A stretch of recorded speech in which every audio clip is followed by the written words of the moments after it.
Hey guys, this is Follow A6 for Razor Edge, and today I'm together here with Cold Smile What's up, guys? to talk about the top three rookie mistakes that we see on a constant basis. So yeah, welcome Cold Smile, and what do you think is the top three rookie mistake in 2021? Yeah, if I think back to myself starting out and I'm watching those videos on getting better on top three mistakes and stuff like that, I would always like think about, okay, maybe he's telling me the secret now. And most of the time it was like something, okay, that's kind of a boring advice, but it's the correct advice. So I kind of had to deal with it. And we will start with the most boring one, and this is number three. It's bankroll management. Simple as that, because if you don't have the fumes to play, your career is over, right? So this is number three. You have to be super solid in your bankroll management, in shorting stacks, in how much variance can affect your games. Cash game will be a little bit lower. Spin and goes and MTTs will be super high variance. So make sure you are up to date what numbers you need. I know this is not fun. This is not fun for anyone. I would also like to shot like two variants into super high stakes, just bink and be settled for the rest of our lives. But unfortunately, that's not really how it works. So yeah, guess number three is bankroll management. What about number two, Tim? Hmm. Yeah, I think the mistakes that we see basically every day, this is really the preflop ranges. So people, sorry, people are using outdated ranges in the first place. So maybe they read a book from 2010 and the book explains that you should play with 10% preflop raise and play really, really tight, give your opponent enough credit.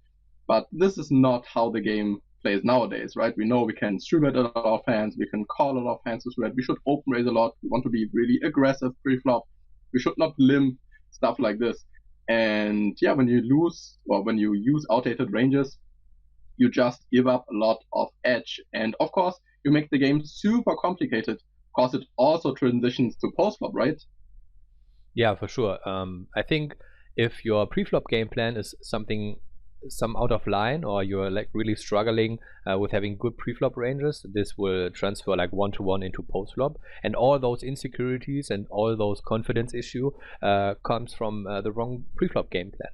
Another thing I want to add is like there are a lot of preflop ranges that you can get for free online. Like some sites are advertising getting free preflop ranges, which are absolutely great for 6-max cash game or for tournaments. But if we think a little bit more about this, if those ranges were good, why are they free, right? So that doesn't make any sense. So I would be Good always a point. little bit suspicious when you get like very good preflop ranges for free, because if you look at a site that actually sells good preflop ranges, they are like super expensive. For example, 500 zoom ranges, like solved 500 zoom, start somewhere like $600 $700 for the full package. So if someone advertises good ranges for free, I would be very suspicious for sure. But if I don't want to play 500 Zoom, maybe I only want to play number 25, then I can use those free ranges, right? I mean, that's not really the difference, right? Because yes, NL25 ranges might be a little bit different from 500 zoom range, but it's still the same game. The rake is a little bit different, which will make some small changes. But the preflop game plan, like the solved game plan that comes from the solver solution, will still be the same because it's the same game, right? So ranges that are designed for NL25 specifically and are like super different from 100 zoom ranges or 500 no limit ranges or stuff like that. That's not really the difference. There shouldn't be like that much of a difference. Small changes for sure, but they shouldn't be like really different. Yeah, good point, really good points. And I think this is a problem. Most free ranges are most of the time really, really shitty because they are just outdated. No one uses them nowadays. And if you analyze the player pool, yeah, only the bad racks use those ranges. And of course, when you use those bad preflop ranges, you can work on your post-flop game for basically forever, and you will never be the biggest winner or the best crusher on your stake because it's impossible, right? When you give up so much edge preflop, you cannot solve this by playing a little bit better than your opponent's post-flop. So, like you mentioned, just buy a few preflop ranges is really good invested money, and in the future not a ton will change, right? So it's a really good investment into the future for having some solid preflop ranges in 2021. And that's the number one reason why we included the preflop game plan to our course, right? Yeah, good point. Our course comes with all the actual preflop ranges, and yeah, you get everything, right? Position against position, open race, 3-bet, 4-bet, calls 3-bet, just everything. So yeah, of course we know this is a huge mistake everyone is doing, and when people show their hand histories and it's wrong from the beginning, not much to discuss, right? When you should always 3-bet this hand and he cold called and gets squeezed, yeah, this game tree is basically not possible super often. Or when they raise with pretty shitty hands in early position, no, just fold those hands preflop, right? You lose money with every single race, and that's why preflop ranges are so important. Okay, so now drum roll. Number one rookie mistake. You can't hear it. I can hear it on my phones. Okay, there we go. What's number one? Yeah, number one is definitely treating poker as a game and have no professional approach. So I think when you play poker as a hobby and your plan is not to win money, just to gamble, that's totally fine, right? Go for it. When you just want to gamble it up on Sundays, have a bit of change of scenery from roulette or blackjack, that's totally fine. But I think most of you are looking for the win, right? We all want to win because winning is fun. It's so much more fun. No one likes to lose, right? Be honest.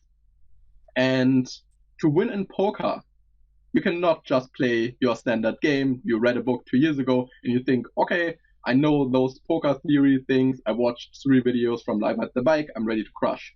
I think this is not how poker works nowadays because the strategies have evolved, right? I think 10 years ago it was a quite simple game. So you only needed a few preflop ranges, some really small fundamentals, and you're pretty much good to go. But yeah, everything that is too easy, so it was fairly easy to make money. Of course, it gets more complicated over the time span. And now you need to invest a lot of time into theory. So how you want to play hands post-flop, how to play pre-flop. And yes, it takes a lot of time. So you need to review hands, maybe discuss hands with friends. And you should really take a professional approach to get better and improve your game. You also have a few ideas how to not be lazy and to constantly work on your game? Yeah. I mean, we see that a lot, right? That people are just playing 10NL or 25NL or stuff like that, and then they play it over a really big sample, over 100k hands, doing the same things over and over again, and wonder day to day why nothing is changing. Why is my win rate not going up? Why am I still break even? Or why am I still a small loser in those games? Why is nothing changes? I play so much. Yeah, because they don't show up for working out at their game, because they're not like getting into it. It's like, I don't know who said that. I think it was Albert Einstein, like the German physics guy, who said doing the same thing over and over and over again and waiting for different results is madness, right? And this is the same that goes for poker. Like if you're not connecting with others, like networking, going into study groups, joining discords, talk about hands, like getting better at the game. I mean, that's super natural for a chess player. That's super natural for a soccer player to train like multiple times a week to get better at the game. And poker players are just sometimes just lazy, leaning back, because they can also win when they're just lucky, right? There could be that day where I just fly through NL25, make like $500 a session, then shot 50 NL, and this goes well as well. And then by the end of the week, I could play NL5 against like the biggest racks and be the biggest crusher on. There could be. It's possible, Fallout. Don't laugh at me. That's possible, no? Yeah, it's true. It's true. Yeah, and that's what everyone is waiting for. So, and that's not how it works in poker. This is a game that needs a lot of professionalism, difficult word, and you have to be super consistent in your working out at your game, because that's the only way where you can really move up and get to your goals, and not like sitting back, waiting, and grinding your ass off at micro stakes and see that someday magically it happens that you are the talent of 2021 and moving up the stakes like a madman.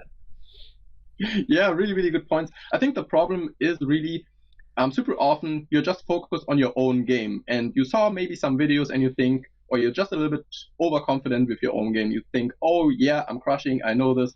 But in reality, you're doing everything wrong. So it really helps to share hands. Share hands on our Discord, for example, and you will get immediately a response if your line was correct, if your thinking process was spot on, and also if you read the hand analysis from other people. This will also make you better, right? Why is he doing certain things?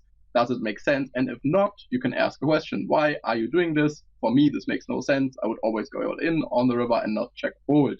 Stuff like this really improves your game, and yeah, you really want to create more solid game plan. So I would always, especially when I'm starting out, allocate a lot of time for theory. Of course, not like 50%, because we all want to play, right? Poker is fun, but at least I would say a third of my time I would allocate for theory. Like you mentioned, when you play chess or soccer, you basically train all the time. And yeah, when it comes to gameplay, it's such a small fraction. But as poker players, we are different, right? Everyone wants to play, put in a lot of volume, but you need a solid game plan first. No need to play a lot of volume when you're actually losing, right? We don't want to lose money, so invest the time to get better. And yeah, this was definitely the biggest mistake. Yeah, sounds great. That was our top 3.